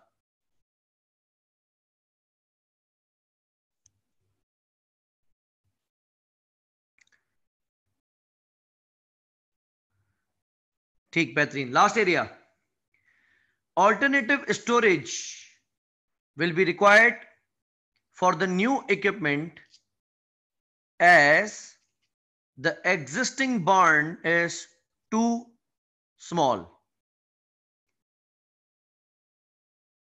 क्वेश्चन ज्यादा समझ में उनको आ रहा होगा जो जमींदारी से ताल्लुक रखते हैं या जो फॉर्म विले या जो मोबाइल एप्लीकेशन में कुछ गेम्स आती हैं उसमें भी आपको ये फसलें लगानी होती हैं. तो उनको बाज़ हद तक चीजें समझ में आ रही होंगी शायद. खैर, बिजनेस मॉडल है. इसने कहा है कि अब हमें न्यू इक्विपमेंट को पार्क करने के लिए या रखने के लिए ऑल्टरनेटिव स्टोरेज चाहिए. क्योंकि हमारी जो एग्जिस्टिंग बार्न है वो बहुत छोटा है, वहां पे वो नया ट्रैक्टर और स्प्रिंग इक्विपमेंट नहीं आ सकते। अच्छा, अब हम इसको कैसे बड़ा कर सकते हैं? दो ऑप्शंस हैं। पहला, the existing barn could be extended at a cost of $40,000। पहला ऑप्शन है कि 40,000 रुपए खर्च करके आप अपने एग्जिस्टिंग बार्न को बड़ा करवा दें। A deposit would be paid amounting to half of the total cost, and the rest would be paid on completion of work in 1 year's time. हम बॉन्ड एक्सटेंड करवाएं।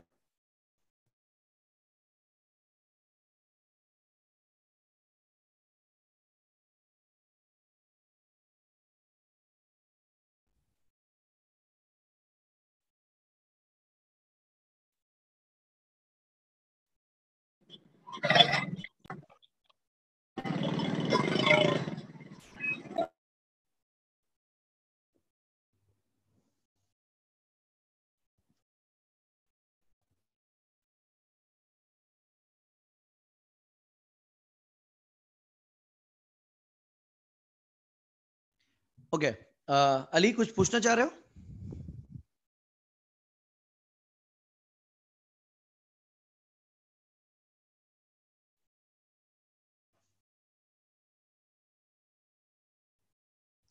फिर हमारे पास पहला ऑप्शन ये है कि हम बॉन्ड को एक्सटेंड करवाएं। उसको एक्सटेंड करने का खर्चा कितना आएगा? 40,000 रुपए।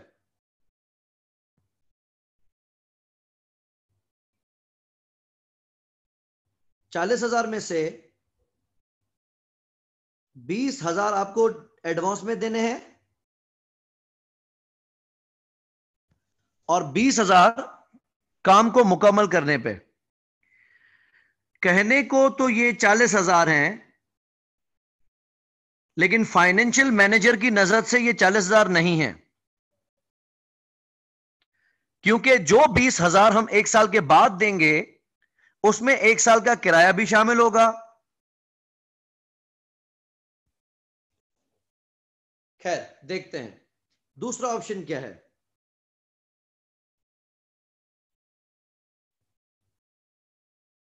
दूसरा ऑप्शन यह है, instead of extending the existing barn, a storage unit can be rented from near neighbor.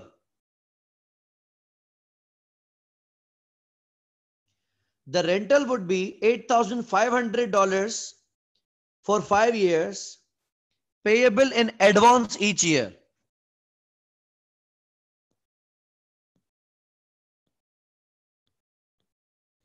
ध्यान देना, दूसरा ऑप्शन क्या है?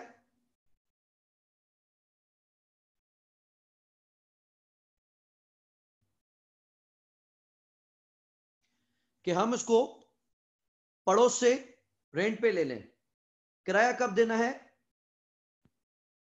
एक एडवांस में देना है, दूसरे साल की शुरुआत, तीसरे साल की शुरुआत, चौथे साल की शुरुआत, 5वें साल की शुरुआत।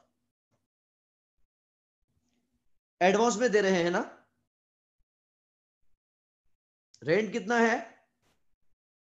8,500 रुपए अभी थमाने हैं, 8,500 दूसरे साल की शुरुआत में, 8,500 रुपए तीसरे साल की शुरुआत में, 8,500 रुपए चौथे साल की शुरुआत में, और 8,500 रुपए 5वें साल की शुरुआत में।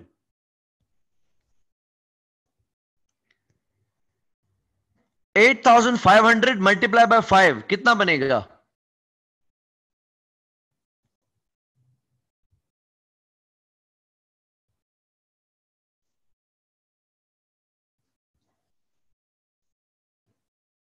$42,500। क्या ख्याल है, 40,000 दिए जाएं या 42,500 दिए जाएं? सस्ता क्या है, 40,000 में एक्सटेंशन करवाई जाए या 42,500 में किराए पे लिया जाए।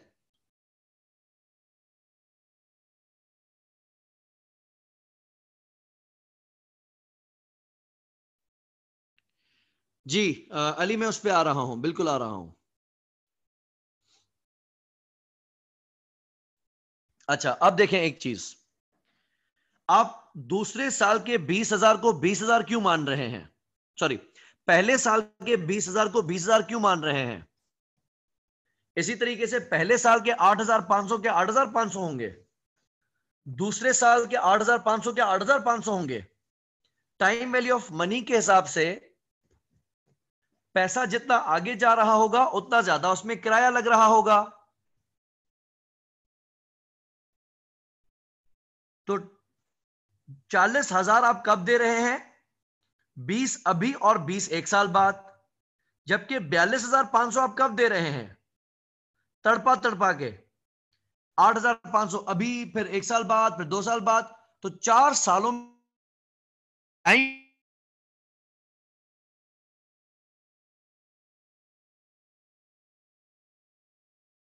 कैपिटल 10%। हमारा कॉस्ट ऑफ कैपिटल कितना है? 10%। तो आज जो 20,000 दूंगा उसमें तो कोई किराया नहीं होगा।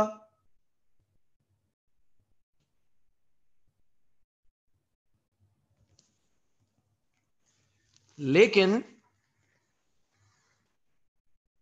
एक साल बाद जो आप 20,000 रुपए देंगे, क्या उसमें एक साल का इंटरेस्ट कंपाउंडेड नहीं है? क्या उसमें एक साल का किराया कंपाउंडेड नहीं है? टाइम वैल्यू ऑफ मनी के हिसाब से हमेशा होता है। तो एक साल बाद के 20,000 रुपए आज के कितने बनेंगे?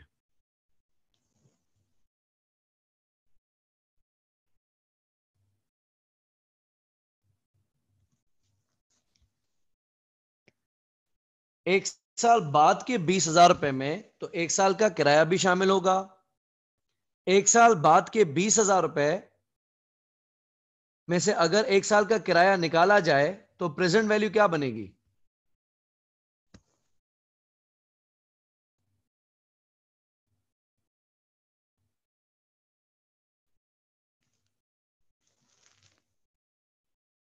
डिस्काउंट फैक्टर होता है 0.909, 10% पहला साल।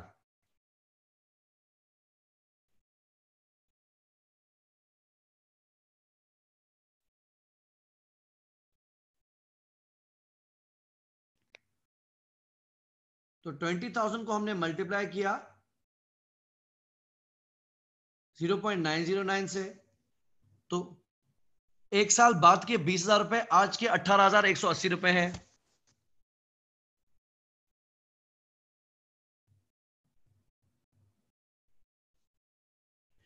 तो ये दोनों मिला के प्रेजेंट वैल्यू कितनी बन गई?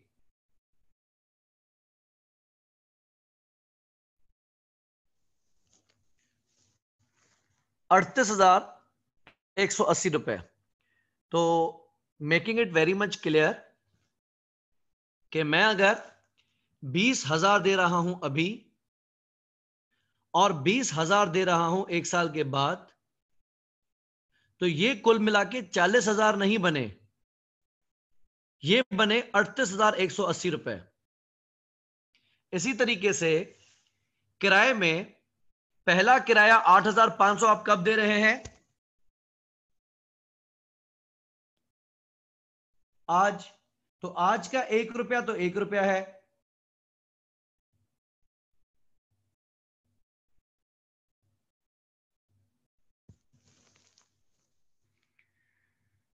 लेकिन एक साल बाद जो मैं 8,500 रुपए दूंगा उसमें एक साल का किराया शामिल है। किराया निकाल लेते हैं उसमें से।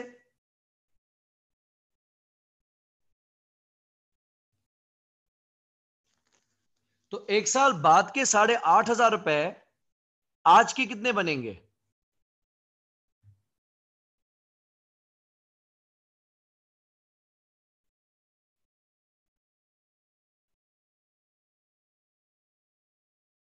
Yes, speed up speed up, slow क्यों हो गए सब? 8,500 में से एक साल का इंटरेस्ट डिस्काउंट कर दें,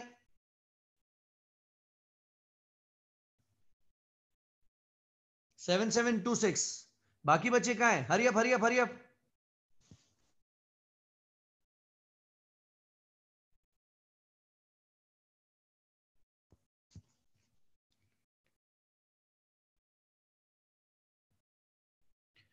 दूसरे साल के 8,500 रुपए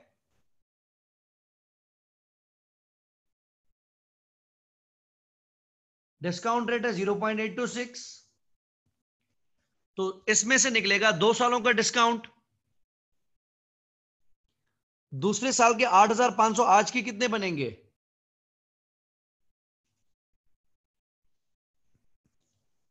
7,021।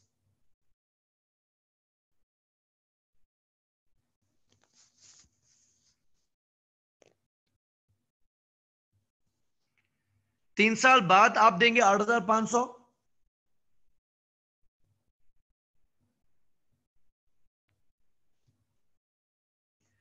तो डिस्काउंट रेट होता है 0.751। 8,500 3 साल बाद के आज के कितने बनेंगे? 6383।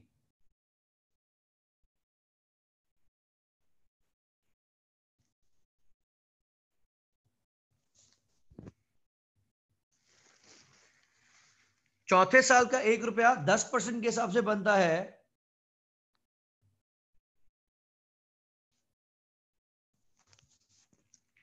0.683। तो चौथे साल के 8,500 रुपए आज की कितने बनेंगे?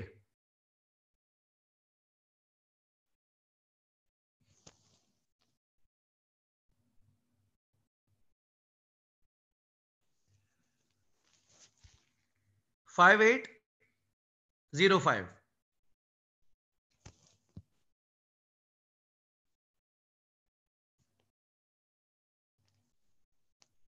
अब इन सबको करते हैं प्लस।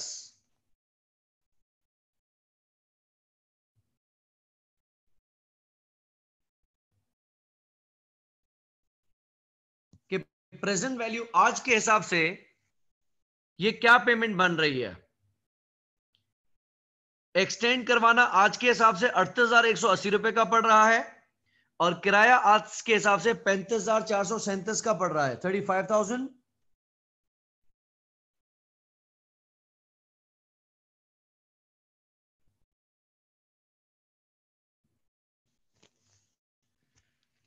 $437। दोनों में से क्या सस्ता है? किराए पे लेने से खर्चा है 35,437, और एक्सटेंड करवाने का खर्चा है 38,180। अब पता चला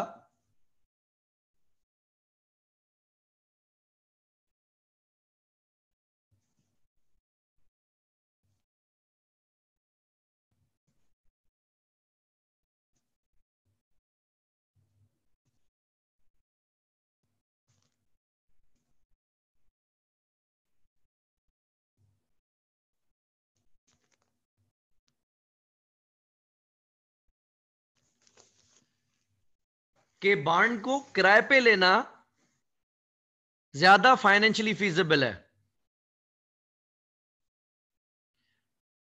अच्छा, एक चीज ये देखें, मैंने आपको बताया था एन्युटी फैक्टर किस बला का नाम है। एन्युटी फैक्टर होता है सम ऑफ डिस्काउंट फैक्टर्स। हम अगर एक काम करते हैं, 10% का 4 साल का एन्युटी फैक्टर निकालते हैं,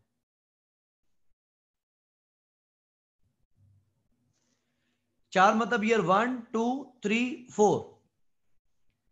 10% का 4 साल का एन्युटी फैक्टर कितना बनेगा?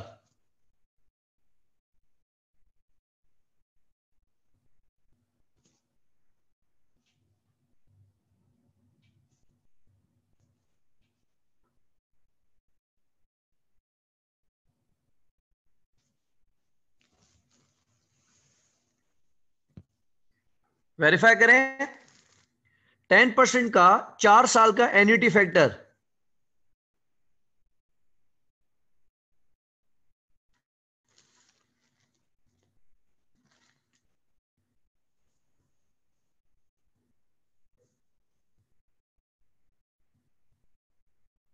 3.169 परफेक्ट बारी। बाकी बच्चे कहाँ हैं? एमएल ठीक है 3.169। उमर ओके। कैलकुलेटर पे प्रैक्टिस करो, क्योंकि आपको पता है कि अभी तो आप देख देख के कर रहे हो, लेकिन बाद में आपको परेशानी हो जाएगी फजूल में। ओके तो 3.169 ये कब से कब तक का है? ये ईयर 1 से लेकर ईयर 4 तक का है। इसमें मैं प्लस कर देता हूं ईयर 0 का 1,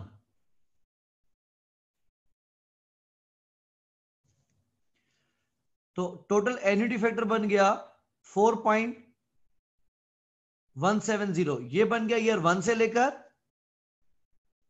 ईयर 4 तक का, यानी 1 प्लस 909 प्लस 826 प्लस 751 प्लस 683।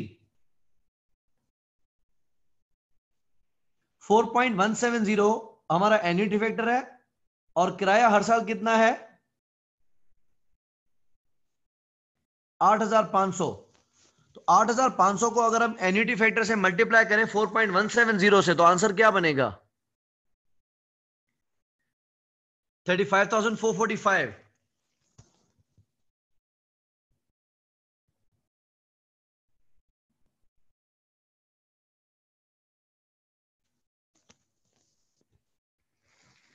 ऊपर देख सकते हैं हमारा आंसर है 35,437। करीबन $8 का फर्क है राउंड अप की वजह से।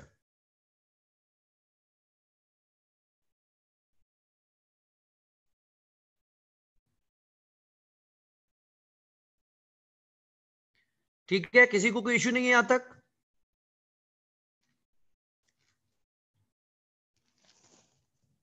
फिर अभी कंक्लूजन की तरफ चलते हैं। यहां पे हमने ले लिया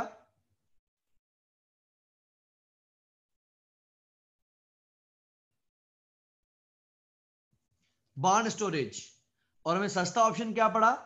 रेंट पे लेना, और मैंने ईयर 0 में रख दिया रेंट 35,438।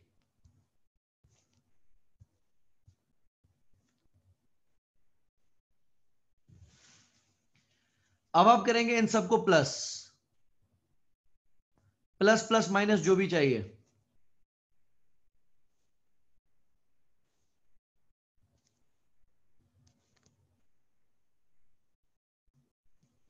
इसको हम कहेंगे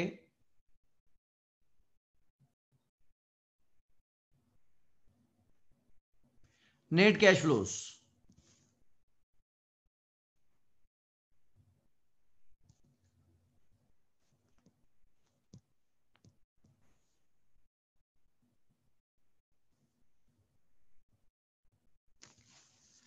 कैलकुलेटर को भगाओ, कोई पहले साल का करे, कोई दूसरे का, कोई तीसरे का, कोई चौथे का। आंसर बताते वक्त ईयर का नंबर भी साथ में लिखें।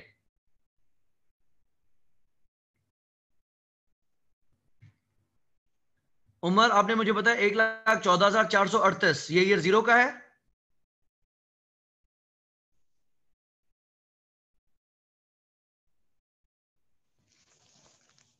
कंफर्म भी करते चलिएगा साहब।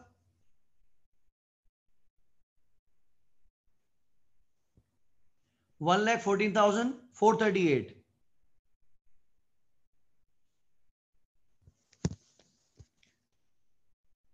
पहला साल। किसी ने पांचवा भी कर लिया हो तो मुझे बता दें।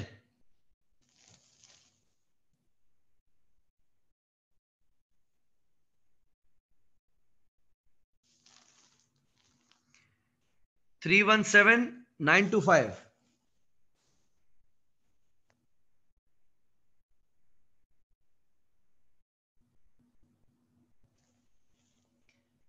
ठीक हो गया। कोई और?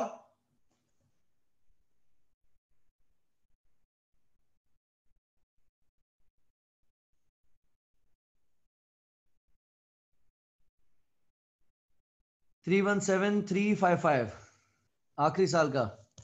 ठीक है, पांचवें साल का आ गया है, थोड़ा प्लस माइनस है। And is 97,925 year 3।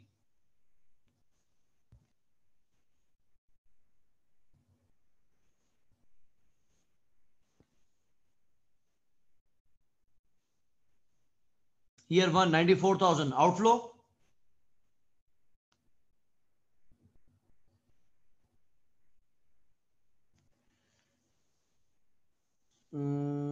ईयर 1 के दो आंसर्स हैं। एमएल 1,16,001,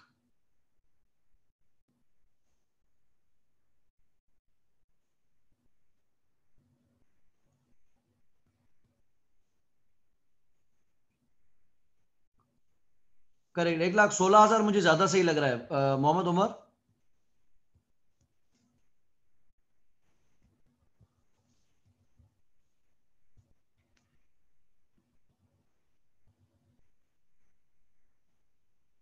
एक लाख 16,000 मेक सेंस। 11, 15, 15 और 75, हाँ 1,16,000 हो गए ना ये। चौथे का आ गया 130,495।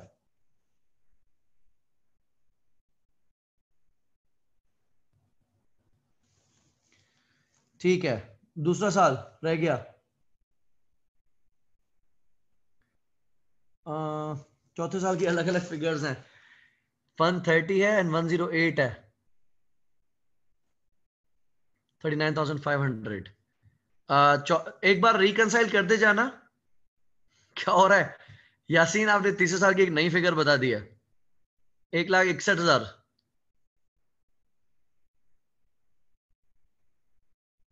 $39,500।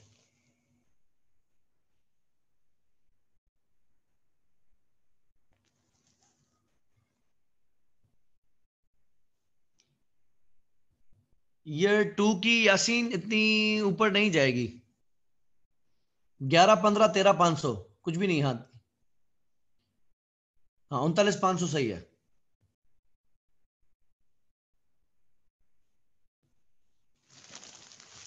देखो, अगर किसी को किसी ऐसे ऑब्जेक्शन हो तो बता सकते हैं, पूछ सकते हैं अभी, क्या हम रिकंसाइल कर रहे हैं। ठीक है, अब आप मुझे बताएंगे discount factors. Cost of capital कितना है? 10% है ना।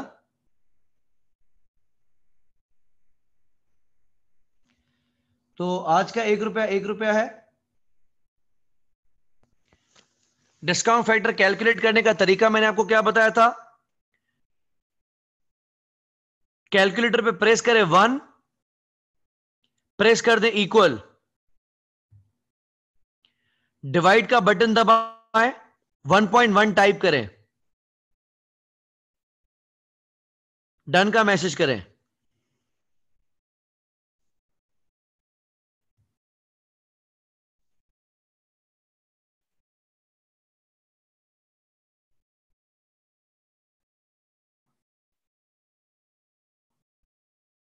यस, बाकी कहां है?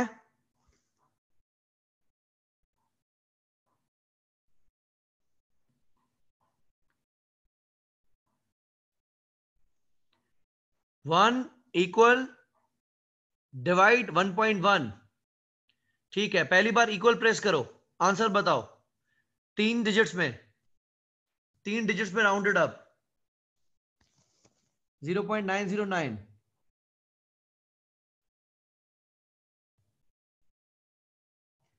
आ जाओ आ जाओ आ जाओ, सब लिखते जाओ।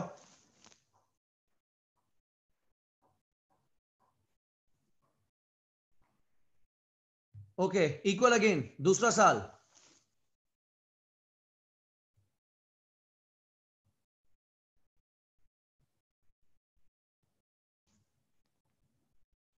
एट टू सिक्स, जबरदस्त। तीसरा साल,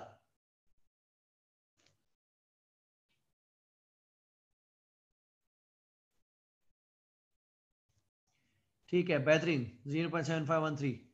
चौथा साल,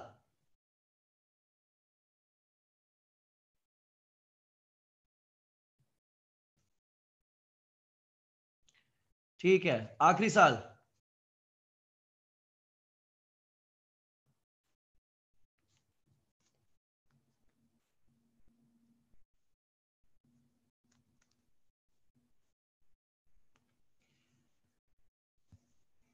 ठीक हो गया। अब आप लोग एक काम करेंगे कि रैंडमली अपने हिसाब से ईयर सेलेक्ट करें। कोई ईयर 0 को करेगा, ईयर 0 को खैर करने की जरूरत नहीं है। 1, 2, 3, 4, 5 में से हर कोई अपने अपने हिसाब से कोई ईयर ले और उसके नेट कैश फ्लो को डिस्काउंट फैक्टर से मल्टीप्लाई करके ईयर के साथ मुझे फिगर बताए। ठीक है एमएल, कोई इशू नहीं है।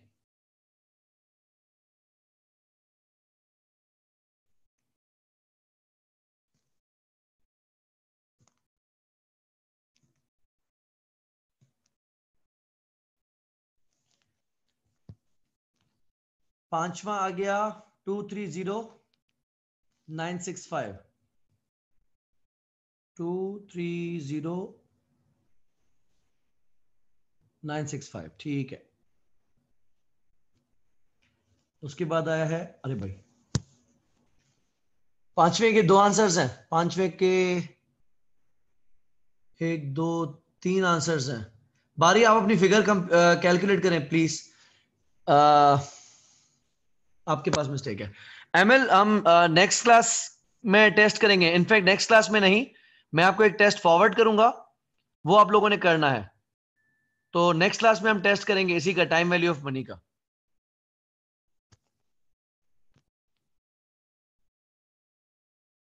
Okay, so I am taking figure of Yasin and Khadija. It was 197431।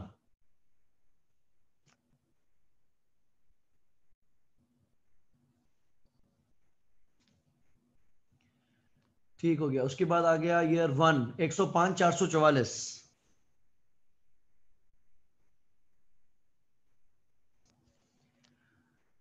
Year 4, 47,74,102। ठीक है। उसके बाद 1,05,000 आ गया वापस। 74,102 हो गया। ईयर 5 हो गया। Year 4, year 3 73542।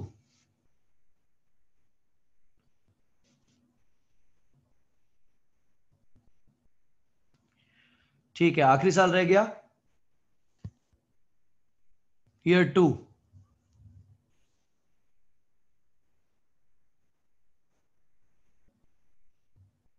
Yes yes Manur, आप जा सकती हैं। Take care of yourself. 32,627।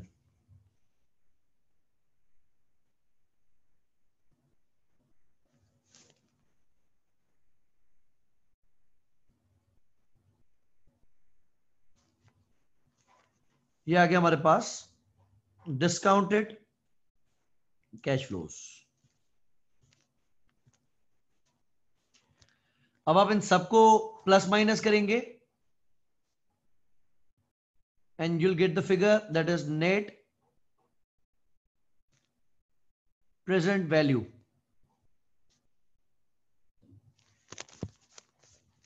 इसका आंसर मुझे सब बताएं, नेट प्रेजेंट वैल्यू कितनी आ रही है?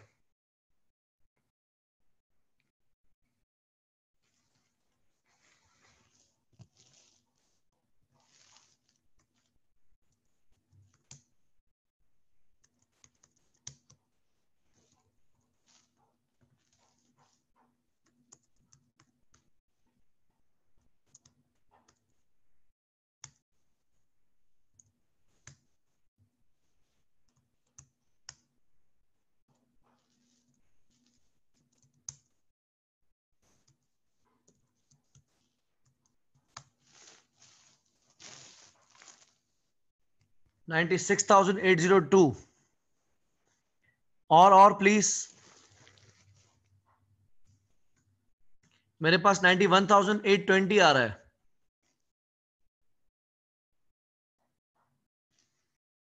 $91,820।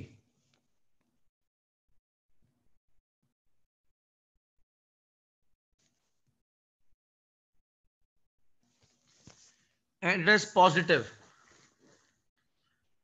पॉजिटिव का मकसद कि मिस्टर बी को ये बराबर वाली जमीन खरीदनी चाहिए, बेटे को नौकरी पे भी लगाना चाहिए और उसके पैसे के ऊपर भी ठीक ठाक बचत होगी।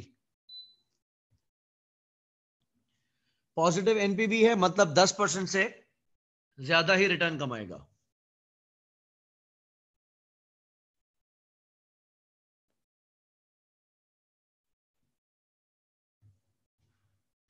सुनील, अगर नेगेटिव होता तो एक्सेप्टेबल ना होता। नेगेटिव उस सूरत में होगा जब वो 10% से कम रिटर्न देगा।